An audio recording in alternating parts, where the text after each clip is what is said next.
So, hello there, everybody. Good day, good evening, or whatever it might be on your end currently. We're gonna be building up a new city, starting out with the newest version of Songs of Syx, and I just set up the world, haven't built anything yet. Currently just setting up the last few things and technical details, and we're good to go. Alright, so here's the map. I have a really wonderful spot. We are sitting, let me show you the bigger map. We're sitting here at Iconia, you know, I just can't stop myself. And Iconia is a very rich spot. We got pretty much everything you could wish for. All the metals, all the stone. It's a very rich spot.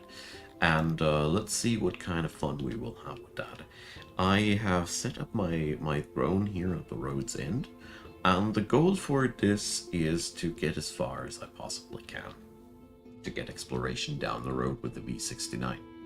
Hey Poet, welcome, happy to see ya.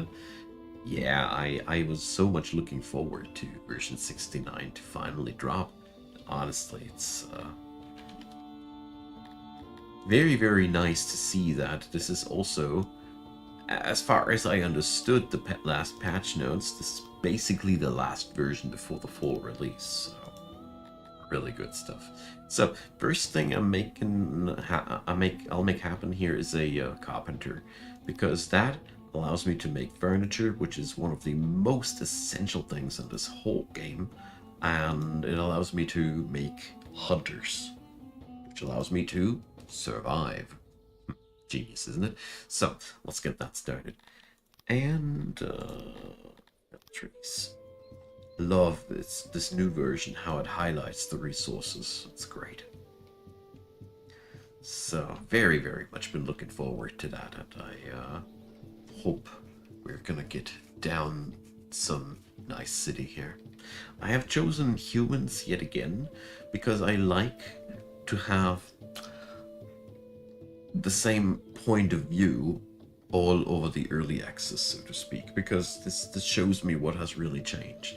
I've started several cities with different civilizations already, but I gotta admit, Garthemi, Tilapi, and Argonash, they don't count. But these two, I haven't ever built a city with these yet, for real. Yeah, I've read exactly something like that. So this version here is basically the real deal. This is the Songs of Syx that we're going to get to see once the game goes live. Silent, compared to Dwarf Fortress, does Syx compare in terms of learning curve? Yes and no. It is comparably deep to Dwarf Fortress, but it's way less obscure. So once you have understood to read all the bajillions of what they're called, these oh, I forgot the word for the pop-up thingies there. Right for it, but you get what I'm talking about. Once you have learned to read the information out of these, it's a lot easier than Dwarf Fortress, because Dwarf Fortress has the problem that the user interface is really not too transparent. I really had no chance of learning Dwarf Fortress without the help of exterior sources. Songs of Syx isn't like that. I've 100% learned the game myself, with the exception of a few very helpful comments of the comment section. But yeah. Tooltips, thank you, Poet. Sometimes, you know, it is amazing. Sometimes the brain just doesn't want to find the proper word. Anyways, luckily I got you folks. Alright, so the carpenter is being readied. Let's pump up the speed. There's nothing to be seen here so far. We have enough rations to stay alive. They're chilling out now, huh? Stay alive for a while. Long enough to get the hunter going. This is currently the most stable start that I have found for this version of the game. So we're going to get some civilization down now. So here goes a house, so these poor blokes can live somewhere. And we're going to set up a hearth and a well. Because I realized in my previous runs that these two things, they stop people from dying tremendously. There we go. So now we just need to make sure that we got enough timber going, and then we can set up a hunter. Only thing's bothering me right now is the lack of a warehouse, but we'll be getting to that soon too.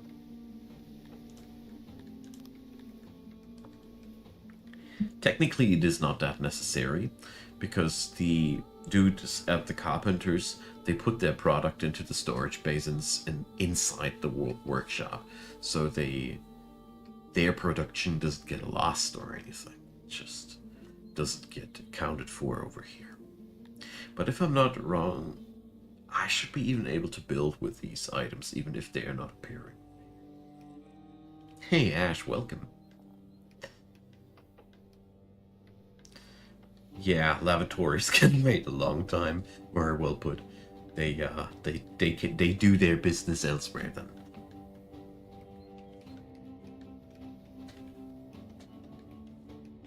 But overall, to summarize the question from Silent, I really gotta say I found Songs of Syx way easier to learn than Dwarf Fortress. But also gotta say, there's a lot of different small things hidden between the lines and with this game that you can improve on. And admittedly, I have so far not ever once built a city that was beyond 1,500 people or 1,200. I'm not too sure anymore. One of these two numbers it was, but you get the idea. So yeah, I never really made it into the super late game, mostly because it's early access and I dislike strongly to overplay early access because so many things change and yeah, foundation is so bad here. We're building not necessarily on super bad soil, but yeah, building cost and maintaining costs go up.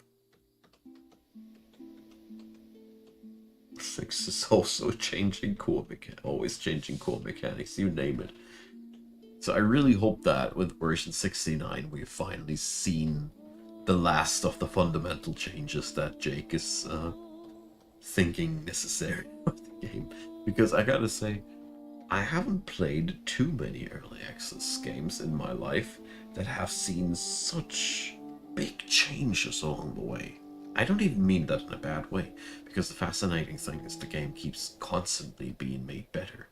This guy just really is bad at being satisfied with his user interface elements.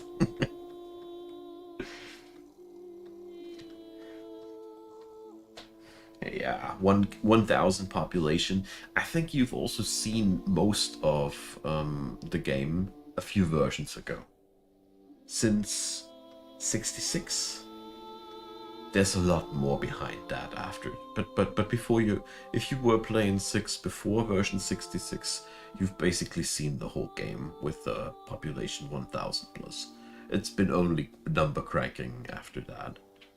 Nothing wrong about that, but feature-wise, there was not too much hidden behind that number anymore.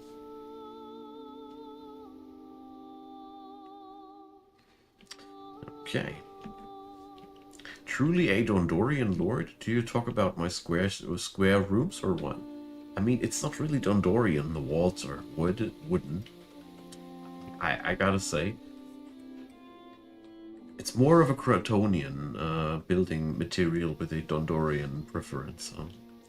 Anyways, I'm digressing.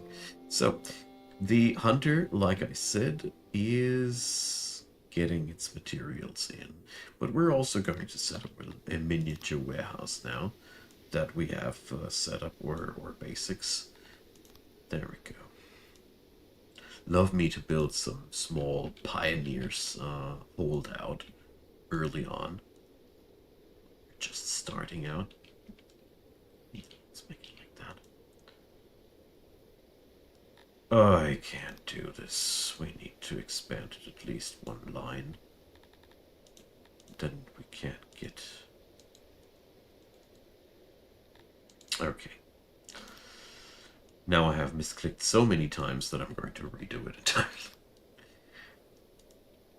Sometimes I'm really liking the controls. Sometimes we're getting into a wildcat fight. So there we go. Bam. That looks nice. It's going to offer us a small amount of storage. It's a good early game element. Later we'll need way more than that. Okay. Let's keep chopping trees. This map is a dream. I really do like the new map generator of v69.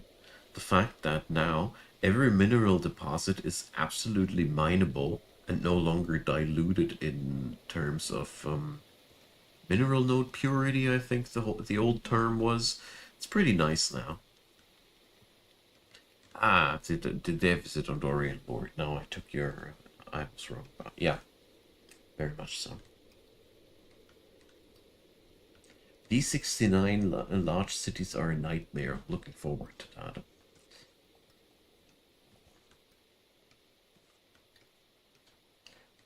Have you had crashed desktops?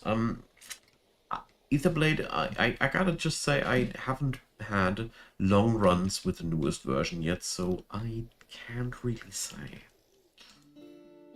The only thing that I do keep running into is another rather obscure thing, but it's still fairly annoying, is that I can't really make screenshots of this game, because whenever I try to do so, I get slapped back into my desktop.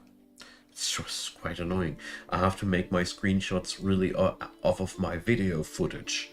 I open my video footage on my video player and make screenshots off of that. I never do that, except for this game, because whatever I do, it just slaps me back onto my desktop. Even if no other program besides Songs of Syx is running, I press my screenshot key, flap. Whatever I do, it's just kicking me out. It's crazy. Older versions of Songs of Syx didn't do that. Hey Claspo, welcome. And hi there, Ash. Yeah, sorry for the ads. Man's gonna eat. Boy tactics, hi there. I'm really feeling sorry that I have to torture you folks with ads, but it's just, you know, the way of making free content happen, I think. So the dudes are almost done, but they're lacking still the warehouse. We got 20 ration left, so we should be good. Only problem with hunters is that their income is heavily fluctuating. It's really, really bonkers how much fluctuation their income has. So 3 chests for meat, 3 chests for stone, 5 chests for lumber, because we just have that much need for it. 1 for furniture, 1 for that, 1 for that. Let's see where we'll end up besides this. We still have some livestock left that we are going to use. So if I'm not mistaken, these 2 hunters should be able to sustain the entire city for a while. Yes, they can.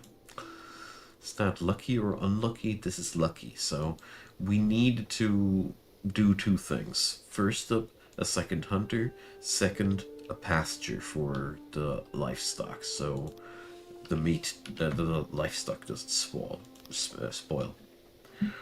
So, Slice the Elder, good evening to you as well. Oh, thanks Etherblade for the for that pointer. So stupid of mine that I haven't looked on that. Thank you.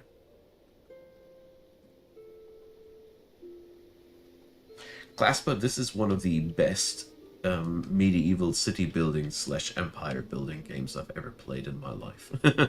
I summarize it like that every time, gladly. It's just it's a genius piece of work. It's basically everything games of the 90s strive to have been just for real this time, without any jank and bad things behind it. Anyways, it's really something special. Very, very much so. So,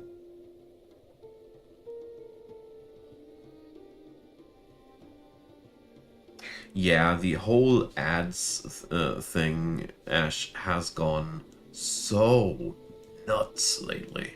I feel so bad for the people watching my videos. It's really nasty. But at the same time, what can I say?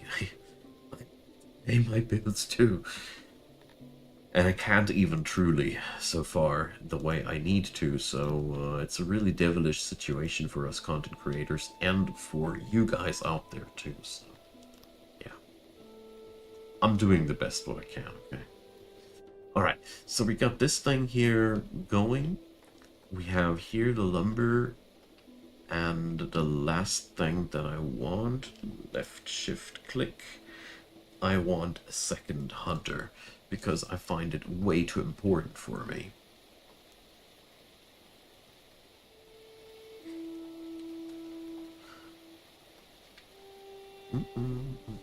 My pleasure, Russell Hilltopple.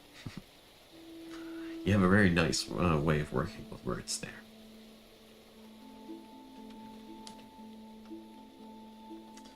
Okay. So we could technically already invite a few more people. Practically, I'm chickening out on it. Because I don't want anybody to die. So once these two projects are done, we're going to go down on setting up a janitor's place. So we fend off degradation. And yeah, then things should be going a lot easier from there. Once you know what you're doing here, this game becomes a lot easier. Oh great, Discord now gets ads too. Ugh. I had to summarize it in one heartfelt noise, because, you know, the enshittification of things could slow down a little bit, please. Thank you. Alright, one piece of furniture left for the hunter. We're really producing the furniture slow, but I feel personally like furniture is the lifeblood of Songs of Syx's early game now. Okay, we can now take the immigrants that are aspiring and yeah, let's set up a new house there for the new folks. Pastures being set up too, and yeah, we're running out of timber again. It's a very deep city builder where, I would describe it as a crossover of Anno games, and to some degree it has some factory game components because you have a lot of production chains that go into pretty deep complexity there. You also have to handle logistics. You can configure the warehouses very, very deeply. There are transporters that are basically carts which function a lot like trains. Basically, once you have a big distance to cover, these guys are much more effective than the ferrymen that you have here in the warehouses. And the best part about it is, once you are done setting up a kick-ass city here, you get to zoom out on the world map, and then you get to take control over the entire areas around your capital, and you get to build there in a 4x gameplay style thing. You don't get another map to manage like your hometown. This is unique to your hometown. The other provinces that you manage get a more strategical layer. I'll demonstrate later. Not today, though, I think. But basically, you can set them up to provide materials for your hometown. So if I ever lack anything here, I could dominate or buy states around me. And yeah, there's a lot of gameplay possible there. I don't know where it'll end. I'm really looking forward to see what version 1.0 one day will bring. But yeah, it's broad strokes about what's it all about. What's it all about? Yeah. And it also has fantasy in it. It's sort of a dark fantasy setting. I don't want to say dark fantasy for real, but yeah, well, it is very much. The game is very much laying focus on the fact that the medieval times were dirty, grim, and not necessarily the high life of human rights and such. Get the idea. All right, janitor set up, and we're taking more people now because we got more than enough food for the folks. Let's see. We got a still a lucky income, but the pasture here doesn't yield any income whatsoever so far because the animals haven't grown up yet. But they will. Okay.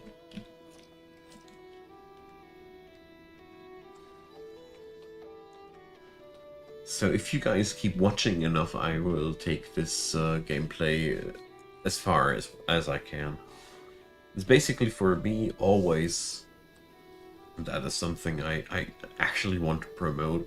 If stuff gets watched enough, I keep producing it. If it doesn't, I can't, because I need to live off of the stuff, so it's really that simple. And depressing for me sometimes, but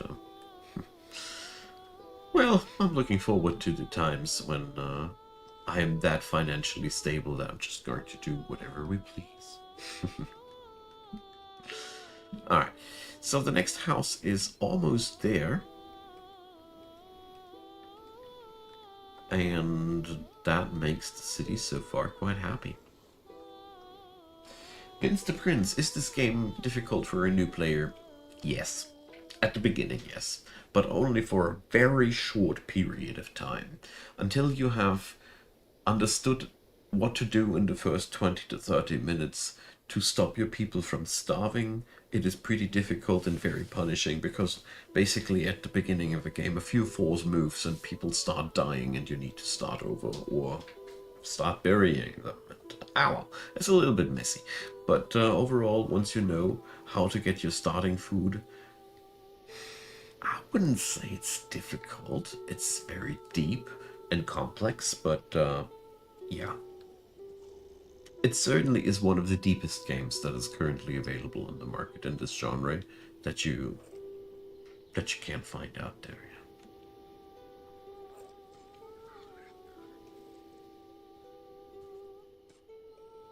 Yes, Poet, the soundtrack of this game is outright amazing. That's true. The lady that's doing the singing on these soundtracks really, I don't know. She just seems to me to have that perfect voice that is fitting to the whole genre. I don't know.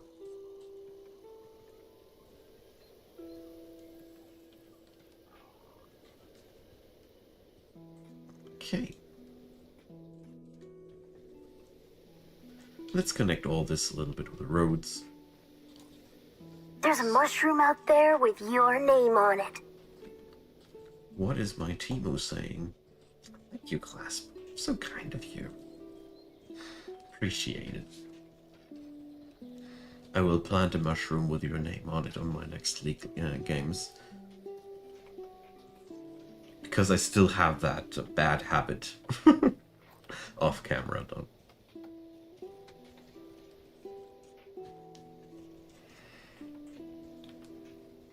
Okay.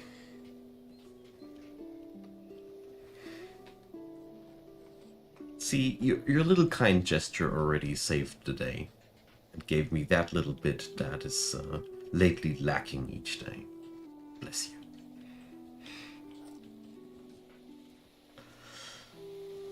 All right. So we're starting to be a city, aren't we?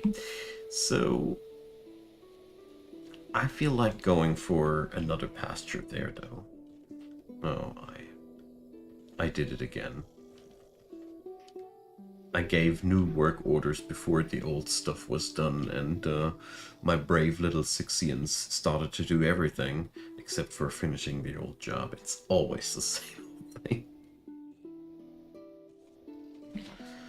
Well, I don't know. I've been passionate about gaming since I've been a little boy, actually.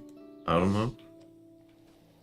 Out of my current standpoint as an adult and grown up, I don't know what the hell my parents were thinking when they taught me to navigate a C64 when I was 3 or 4 years old. But in hindsight, I don't blame them, and I'm quite happy that I learned all this about gaming so early. So, yeah, jokes aside, it's really a great feeling to be now part of all this. It truly, truly is. And the indie game section nowadays, for me, is where the real gaming development passion is residing nowadays. I'm really shocked how large companies keep losing track of what is important more and more. It is quite shocking. There's only so few players left that act in good faith on gaming itself, and so to speak. Sorry for the you know, what's the right word?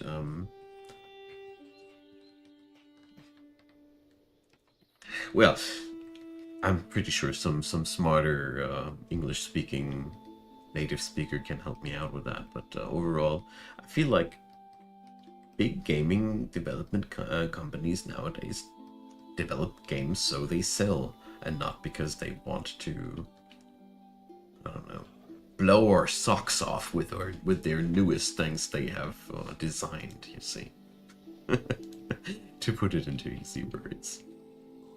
Total War Saga. That one flew a little bit past me. I've heard so many good things from people, but I'm sort of sad that I never took the ball. And, well.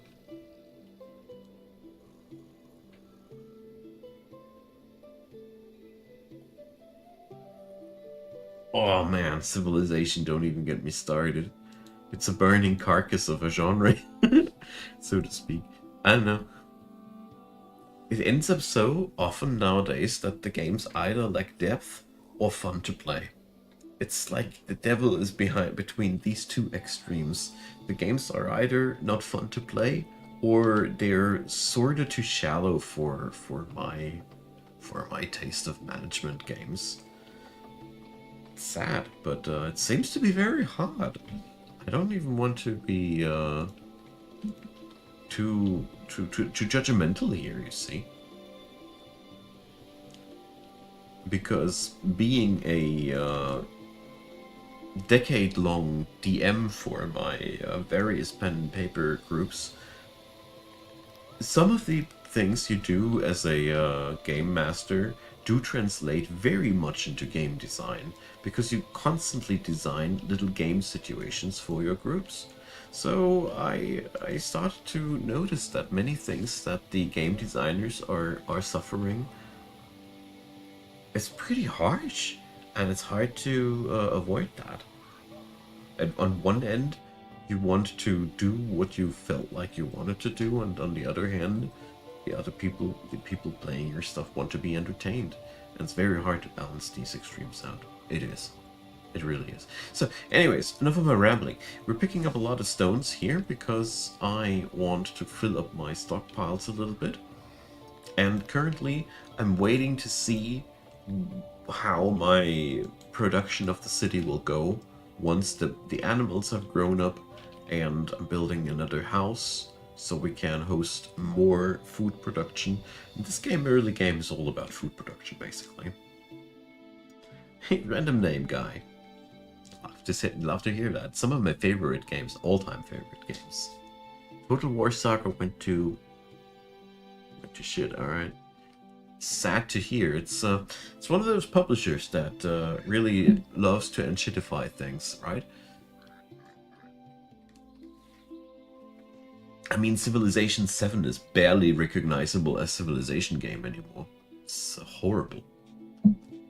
I really wanted to like it, but it was nigh impossible.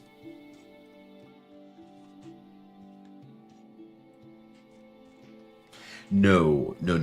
It's not, absolutely not about claiming that things were better in the past. Quite the opposite.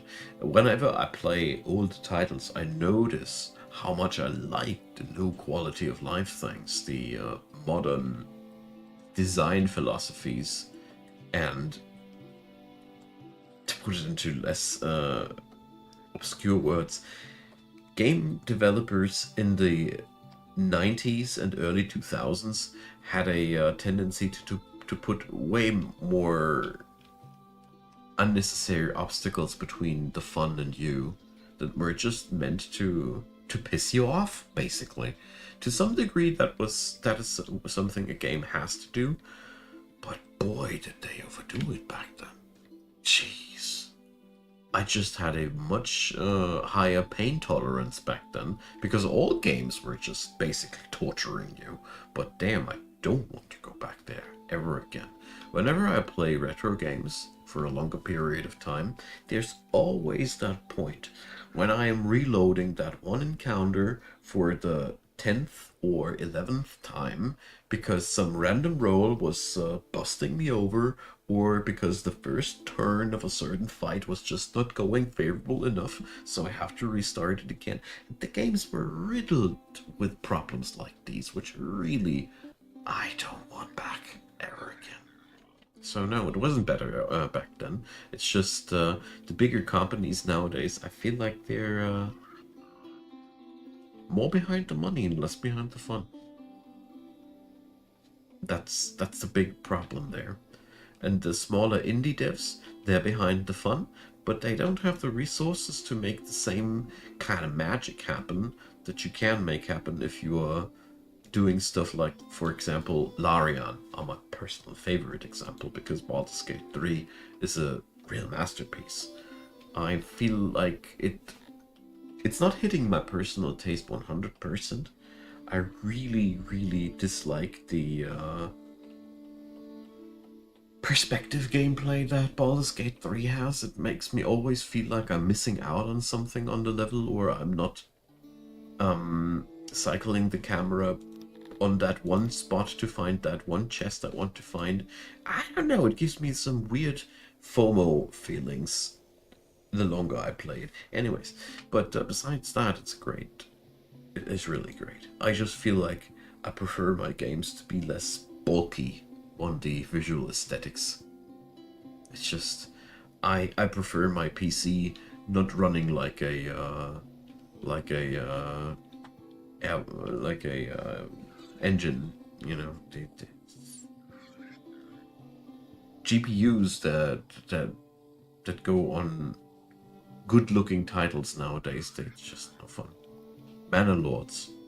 It makes my PC feel like it's going to fly any moment soon. Man, my English is not Englishing today. Must be the time already. So sorry for my stumbly words today. I usually can do that better.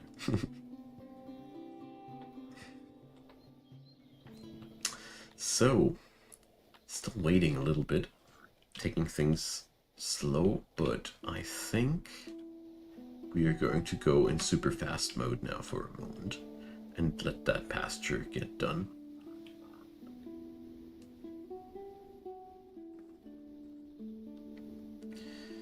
Because once I have nailed down the food production properly, we can grow quite quickly. But before that has happened, yeah, things can get a little bit woozy quite quickly. Alright, so how many people want to join us? Quite a number. So next thing we're going to do is we're going to set up a couple of shrines. Because shrines are low cost, high payoff items in terms of city service providence. There again. English words, not Englishing.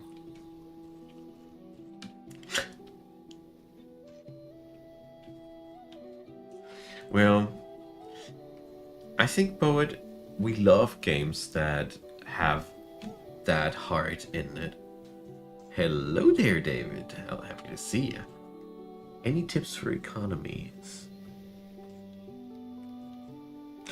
Well, economy-wise, you want to find out what you're good at producing, and then start exporting it for money and buy what you need elsewhere. That's the basic thing. But every city is good at producing something else. Well, let's see, let's zoom out. For our place here, for example, I see a pretty big clay deposit that will be useful. This is something you can earn quite nice money with. If you have gemstone, you need to invest heavily. I would do that early on. But stone is also a very, very nice income source. So overall, yeah, produce what is easily producible and sell it. And I wouldn't say that the game is about specializing your whole city into one product. You could do that if you want to. That's making you happy, sure. But it's not all about doing that.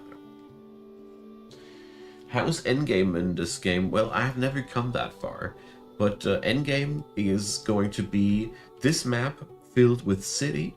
And you also operate on this map, controlling areas, building up their economy. Not by building a city on these places, but deciding which buildings they build, which productions they increase, and then they deliver resources also to your capital, so you can grow even bigger. And then you can wage war, or you get war waged upon, stuff like that. So basically a city builder with a 4x game attached onto it. But the latter is more on the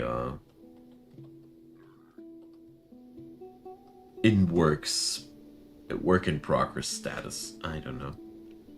I didn't feel like it was fully cooked in the previous versions. One of the things that I actually want to find out in this in the long terms of this session. Empire management, well put. Okay.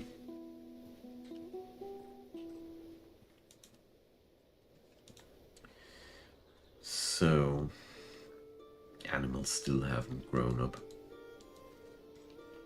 How's our food income? Yeah, you see, it's still pretty wobbly. So what we're going to do is we're going to set up yet another hunter. And then we're picking up those 8 people. That extra hunter will give me the stability to just feed the people reliably. Currently we're over-consuming a little bit, but it's okay. As the next hunter is done any moment, we have the resources to get him up. Then we're going to be okay.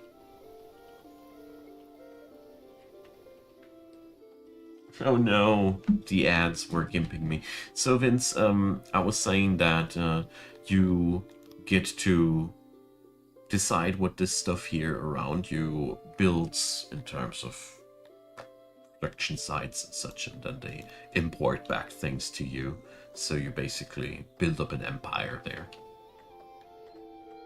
Can't run, die there. Oh, Cataclysm. I really hope that I will get back to this game one day, liking it. I will try out Cataclysm Bright Nights the next weeks, I hope, because I've heard that it's a lot less unfun than the Dark Days Ahead development. I don't know.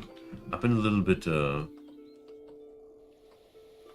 not too happy with the latest development branches, in all honesty. feel like the developers were constantly working against us gamers, and I don't like that too much.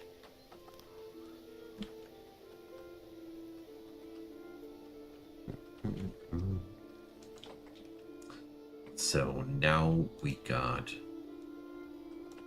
the last Hunter's Shack. I hope we're going to be able to rely now on other income sources of food. We'll see about that though. Speaking about which, I got 51 grain. And I'm ready to use it. So, grain farm. Yeah. One place is as good as any, eh? So... yeah, moisture is not that good, but it's also not horrible.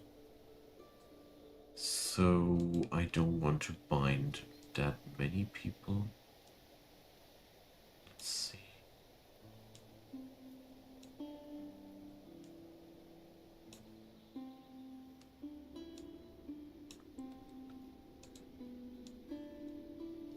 Yeah, let's go for something like that. 3 farmers. Yeah, let's start small.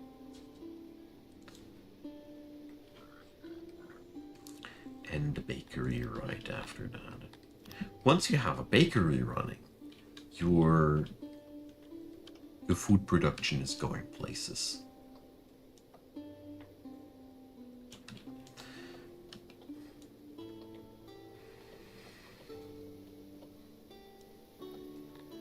Okay.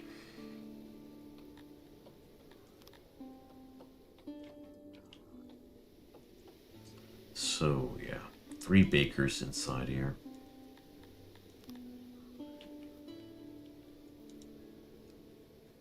Nice. Okay. I really sincerely love how in this game my cities always get a little bit of an individual look. Really nice.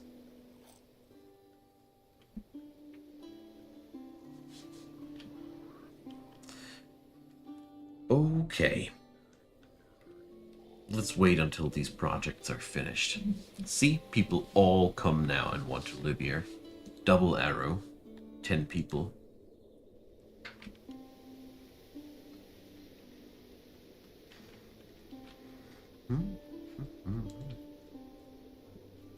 How many crates do we have left here? 4. Let's put 2 more on wood and 2 more on meat, so this place is fully set. Well, multiracial, I haven't done that for reals yet. I always went with solo runs with either Dondorians or humans. I think I did one duo run that I didn't go that far. That I didn't take that far. Yeah. This will go into history with as my grammatically worst gameplay stream.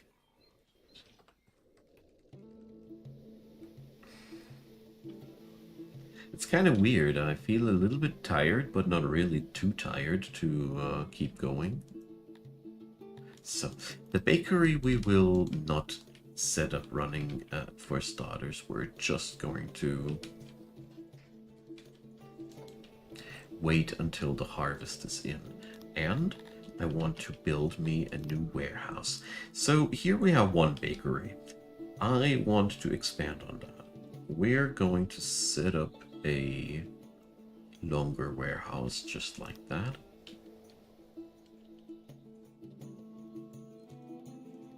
Fill it with crates. And this is what we're going to use as our storage area for grain and bread. A little bit of wood maybe too. Exactly, rebellion problems. That's what I've been running into with multiracial attempts to, in the past, that is. But there's this nasty dynamic that one species is jealous of the luxuries of the others, and when things go out of balance, this can really snap back hard into your face, or at least it was so in the past. I wouldn't say I'm able to say which kind of race I prefer. Dondorians are very cool because they produce stuff super fast, but they are very, very disgruntled, angry, short people, which are hard to make happy, which is really, really annoying. And with humans, the other thing is they really excel at setting up a city, but they really are bad at behaving. They just love to murder each other and be criminal in general, and it really shows. When you are going for a human-only city, you have so many dead people eventually because people start murdering one another for no reason at all. And in short, it pays off though because you are so much better at research, which means you need less labs for more tech, and that makes humans easier to play. But Dondorians are really much easier to make rich. So, no, I'm unable to say which ones I like more. You can have both, yeah. Exactly. You're right about that, New Indica. Although I always gotta say, mixed culture cities are much more challenging than monoculture cities. At least in my experience so far. Okay, so we will now set up 8 crates of grain. 12 crates of... Well, let's make 12. So I still have a couple of crates left. We're gonna be starting out with that. So my daily production is 1.1? So little. Yikes. Let's see if it stays that horrible. Or if we will get larger amounts. Yeah, number goes up now a little bit. Ah, look at that. It's just been a gimped first season. I expected that, sort of. Okay, next step. We're going to build ourselves another grain farm. Humans love bread, and there's not many food types that would be more efficient to be produced than bread. This is really one of the nice things. Stuff is super efficient to produce.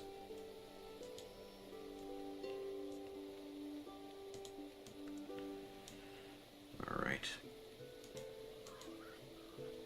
Just like that.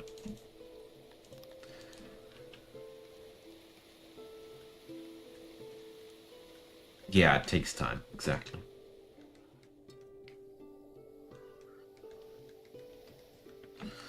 Well, I haven't come that far to utilize canters yet, ever. I did so many tutorials for this game, though I never had a really deep dive into the late game. But, well. Learning games is really one specific kind of strain onto your brain. And it kind of like hinders me from playing through many games in a weird way.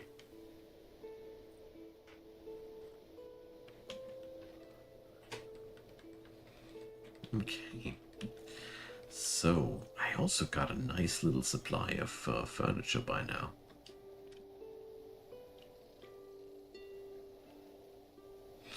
Alright, but this will melt in a few minutes when we're going to set up our first woodcutter's place. That's my plan.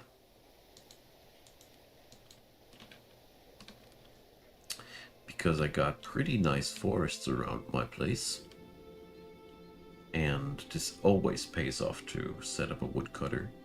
I'm happy to say that.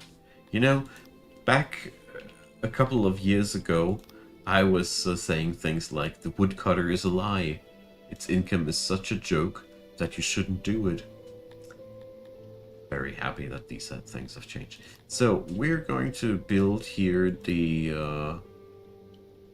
minimalistic version here, because I yet again don't have the workforce that I could bind onto this place.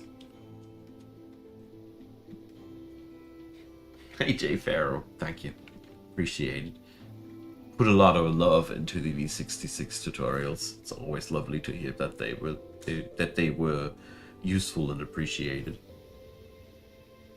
Hey Crypto Cayman, I'm really happy to hear that, especially about the Cataclysm tutorials, because I gotta say, with that game, almost no other game out there struck my imposter syndrome heavier than the Cataclysm tutorials. I always been afraid that they didn't have the proper quality, that they couldn't hold up or something like that, so love to hear that it's actually working on out. I am very demanding towards myself, though, I know that. So usually it's better than I'm afraid, but you know, I can't stop being afraid either, because then I would be risking to be too arrogant or something like that. I'm sometimes very weirdly wired.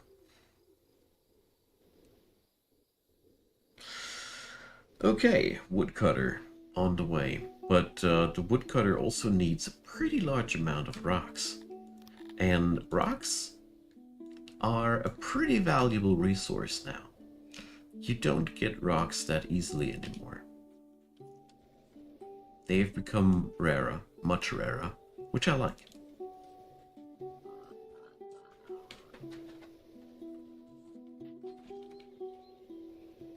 Okay. And I'm afraid once the woodcutter's place is built, I have to hire a few more people. I mean, we only have 3 more houses, so let's just authorize these 3 people that we can currently host, and I think this is the best course for now. So, but saying that, let's build another house.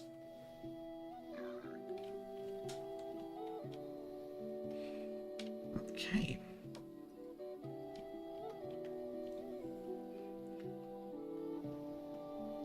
Until the first grain harvest, the real harvest in a few days, we can't do that much. Oh, wait a second, we have 1 worker too many bound here.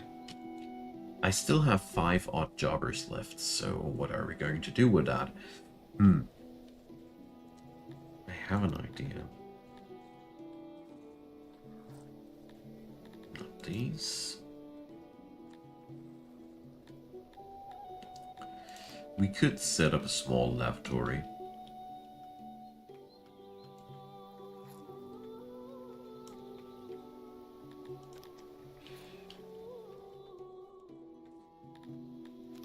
Starter edition, you see.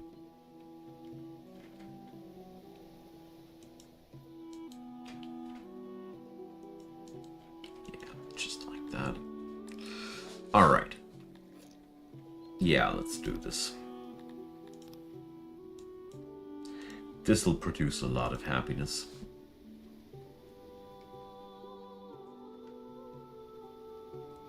For now, yes, Poet. I'll be, can't highlight it now. But the idea is, after this woodcutter, I'll be building another one north of here. And then we're always going to expand either the southern one or the northern one. So we always have 1 woodcutter active and the other one can be renovated. The problem is just that if you only have 1 woodcutter during the renovational works, there's no income anymore happening. So it's basically a construction site again.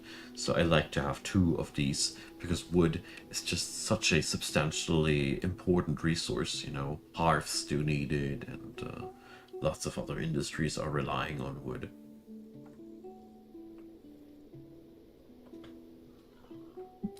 I plan to invest as much time as I can in this week into Syx, by the way, because I feel like it. Thank you, Federico. You're so kind. The bonus is okay. It's as good as it gets. The soil is good, but the moisture is a little bit low. We would need to do some more irrigation. 70% is not really especially good, but it is fine. This one here,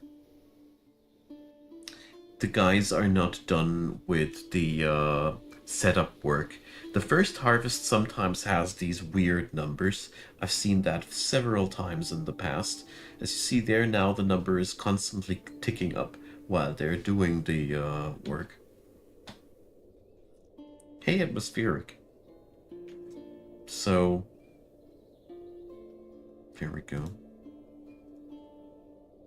I guess the other field will end up something like that. I do plan to get a canal eventually over here, but most likely we're going to rip out these and rebuild them closer to the river eventually. But for starters, it's a pretty good source of food for us. But it's far from being optimized. You're absolutely right about that. Okay. So, we got still not the most preferable rate between consumption and production. Alright, but at least the pastures are producing.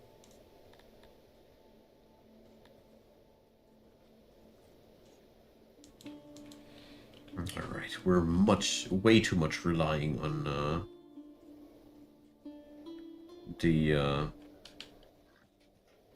the luck of the hunt.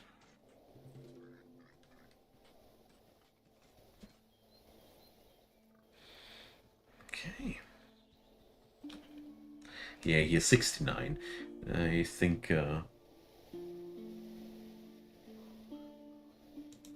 it'll gravitate towards the 69 number over the course of the time. Let's monitor it though. But the income of these fields is pretty lousy, indeed.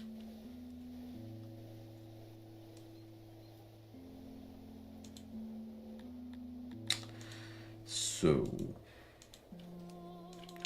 what could I build here in the meantime?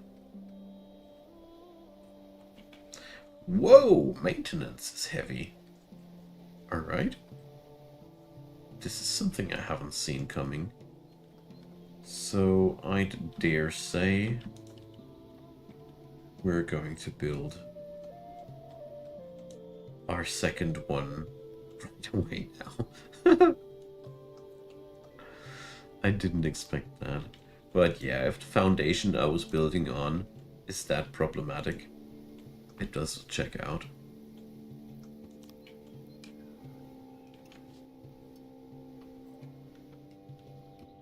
Vapor Fusion, hey there, and yes, you're seeing that right. The graphics has improved over the course of the years, definitely. And Songs of Syx is now looking more splendid than ever. Okay.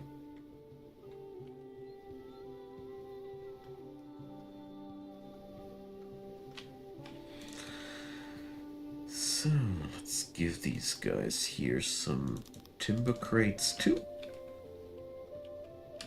Okay, and now everybody has work here in the city. Isn't it lovely? Okay, let's just fast forward a little bit. Because I can't do much until the grain farm is in, and I don't want to fantasize something else to keep my my dudes busy. So we can plot in here 3 workers. Okay. So tell you what, we're going to authorize 5 new people. I really really don't trust myself anymore. A sickness? Oh no. Ah, it's not the contagious type. Phew. So 3 blots of wood, yeah. Now I'm massively overproducing, but I really don't mind. Okay, so these guys are consuming 18 pieces of grain. We are not really producing that yet. Sad.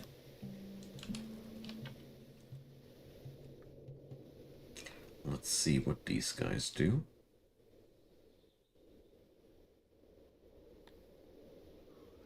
You see the number still goes up. It's a little bit weird like that.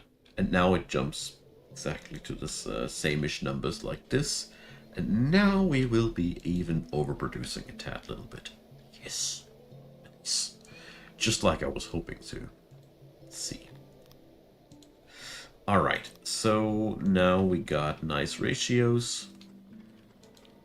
Comparatively.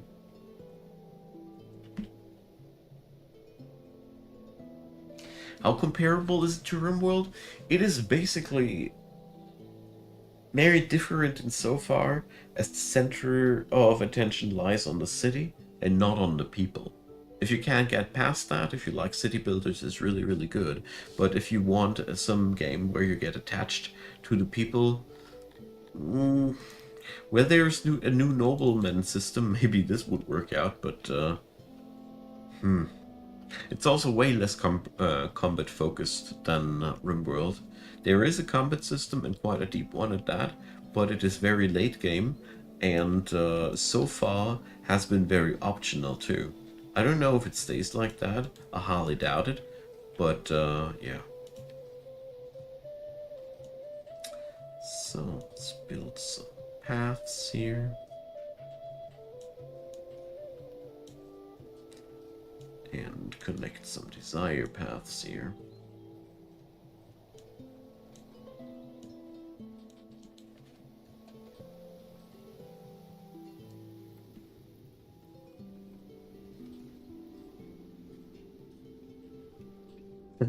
Yeah, it just has become better since then, Maple Fusion.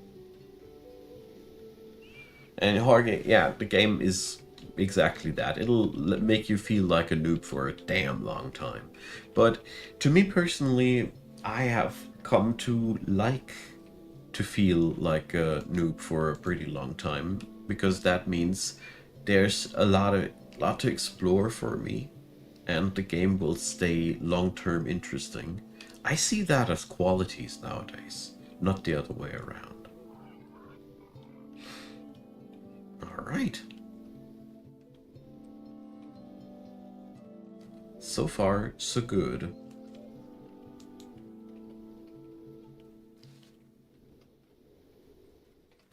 Yeah, I saw that RimWorld has announced a new DLC for November, if I read correctly. Since we are talking RimWorld here, on a side note. Okay, let's make our city even more desirable by adding in a speaker's place. Right next to the pigsty. Entelodon pasture, I'm sorry. And a food stall. It's always paying off to have these. Let's put that here right next to the lavatory. Because it's cycle economy, you know. Input, output.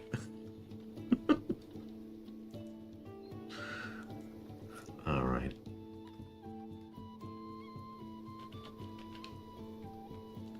Let's make it something like that. I think I'll be even expanding on this place a little bit more.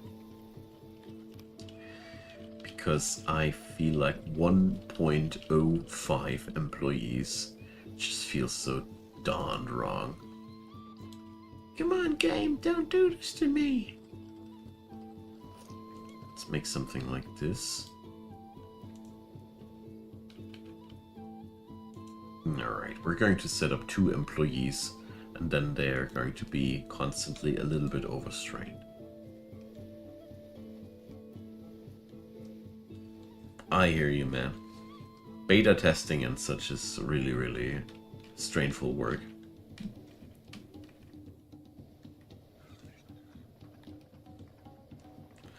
Okay. Let's authorize 5 more people.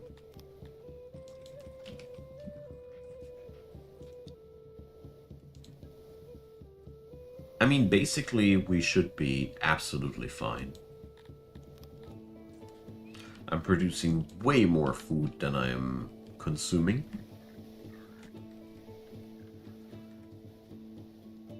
But we're going to grow slow.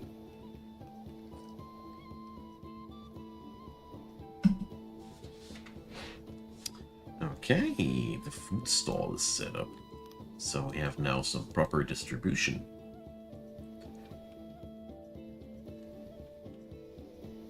This is where a lot of happiness will come on in. At least I hope so.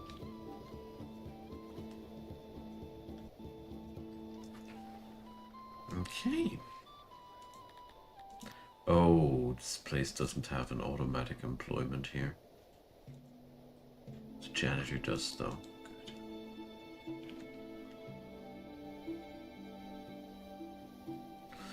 Well, Kenshi was the only game I really didn't ever connect to, but I think it is because the game was already too old when I tried to.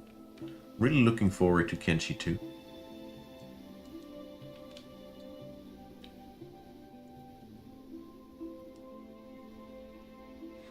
Okay.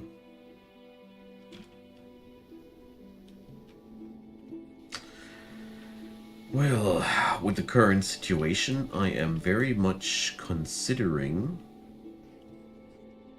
setting up another field.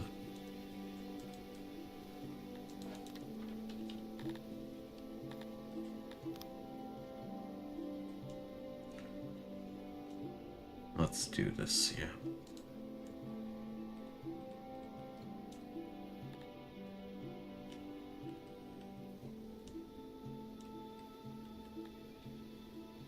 Moisture 59. This is not good. I shouldn't do that. Space in there in the middle is ruining the performance.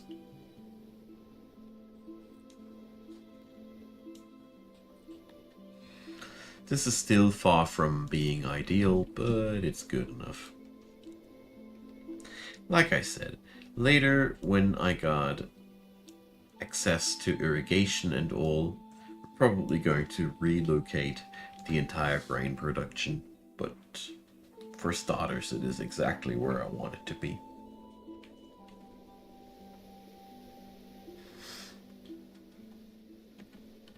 Ooh. Don't mind me.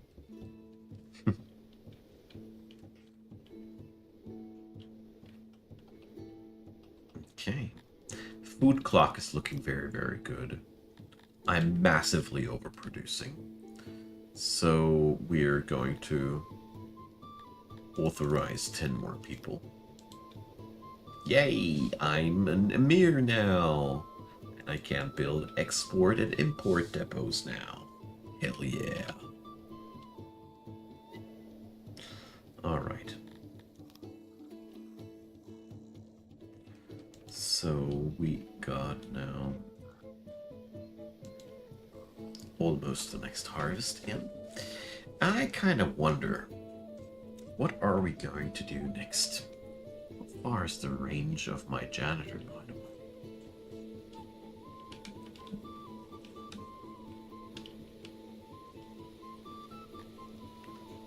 Do we not have a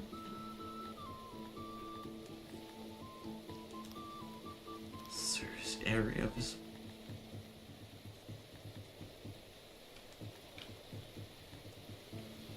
Or is it just the yeah, here.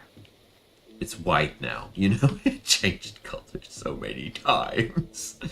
So we could technically build ourselves clay pits up there. Very, very much considering to do so.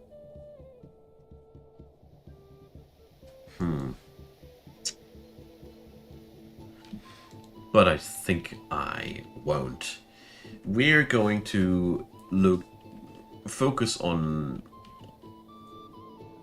wood production early on, I'd say. Yeah.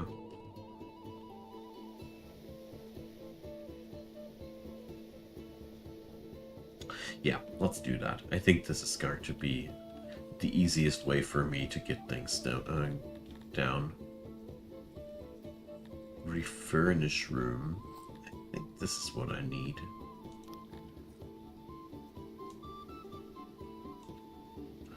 There we go.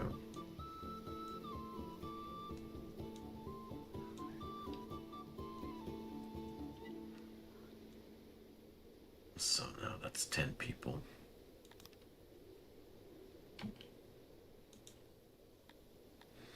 That's really, really cheap to expand that, as you see. Oh, clay is a wonderful economy, definitely. Random game, all normal. Is this random game? Yes, pretty much in this. Unless I misunderstood your questions, man.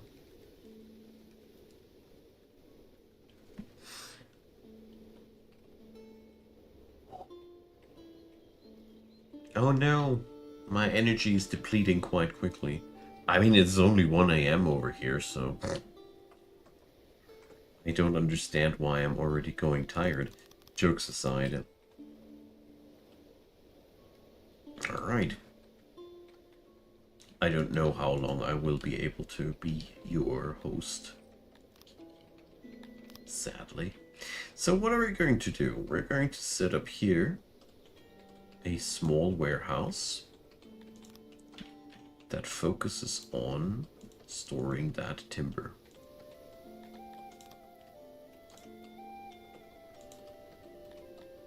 There we go.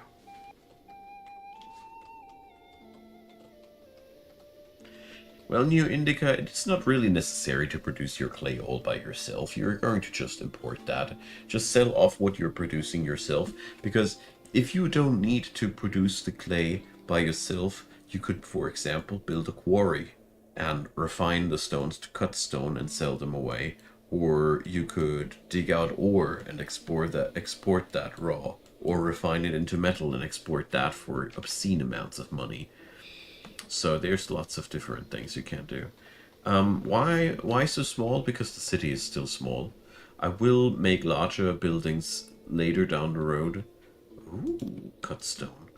But during the early game, I like to make my city smaller and have it nice and cozy, because that reflects what people do in early times of their city. Later we're going to expand on that. Keflin House v69, very, very interesting, because there is a lot more complexity in many different ways, and at the same time, there's also a lot of new things that I haven't checked out yet, so I can't really give a full-on opinion.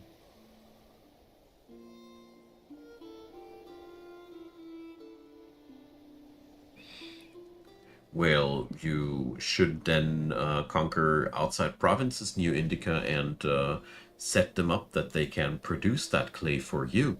You can develop their economy and force them to import that stuff over to you. I mean, you can always have a bad seed at the end of the day, and I do expect that the clay consumption rates of the labs will go down a little bit, because the current state of affairs in this beta version is still quite new, and knowing the previous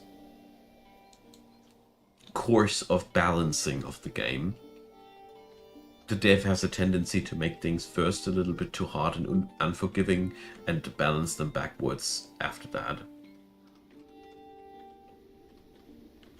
And yeah, you can bump up the productions of other areas quite tremendously.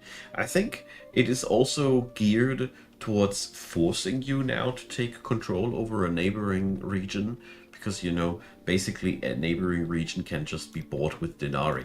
I can go over to these guys, and if I am not mistaken, I can even buy these later with some functionality. I don't know where the button for it was anymore, but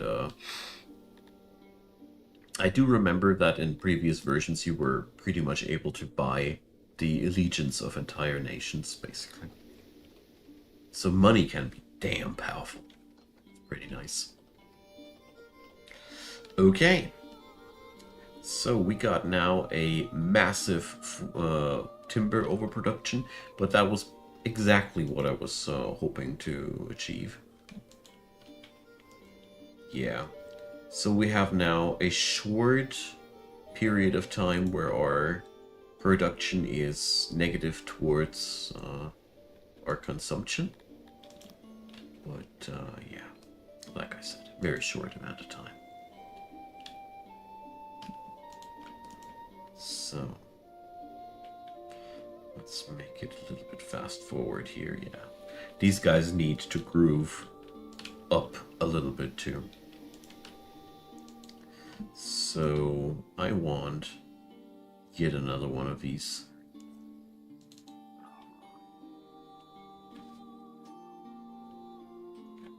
All right. Some smaller ones here. I think this will be the last one of them. Then I'm set and ready with these. Okay. So I have now reached the point where it'll pay off to have a second one of these. That's what I've been working towards too.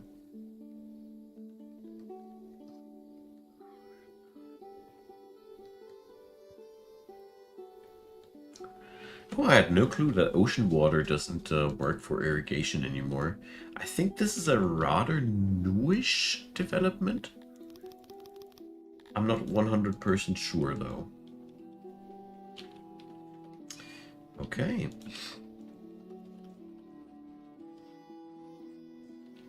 Let's build some houses near the farms.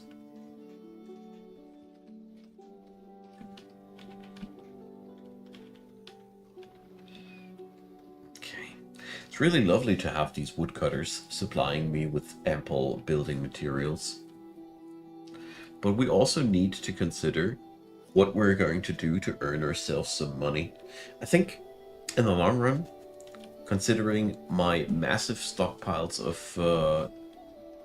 timber and the availability of forests, we could do some furniture production and export it. That's definitely an opportunity.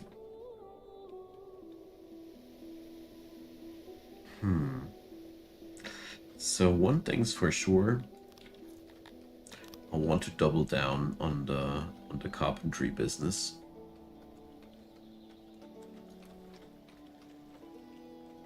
Let's make something like that happen. It's still relatively small.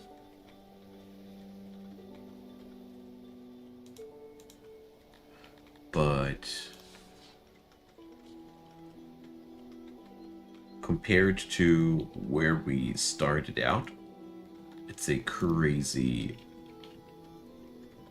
effective place.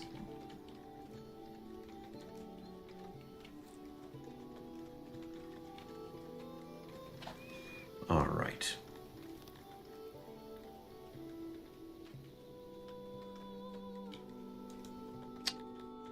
There we go. I don't have enough stone yet for that project, so gonna be clearing some rock. There we go.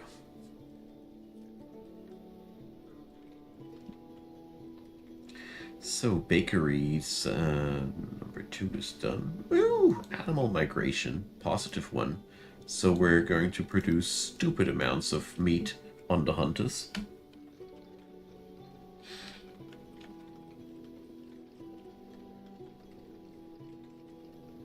Well, Diego, I think you can even set up a rule that does shut off the military component. Version 69 has a lot of new game options that you can go for at the beginning of the game. But either way, I've had the experience that I was always able to pay my enemy money instead of them attacking me. And if I wasn't able to pay money, they were just taking resources of mine. And comp was so far very, very much opt-in and not mandatory.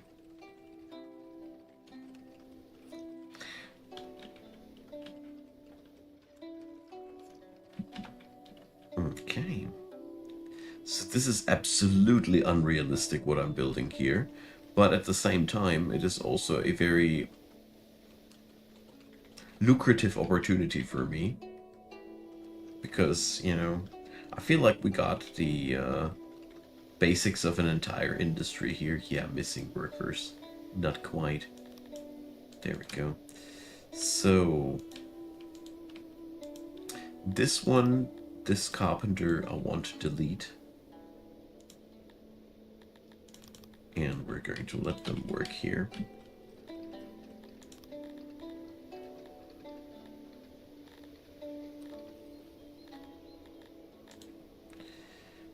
So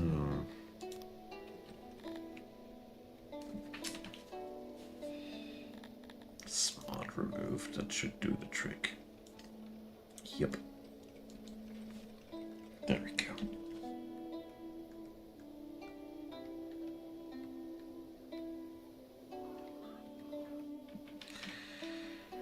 Yeah.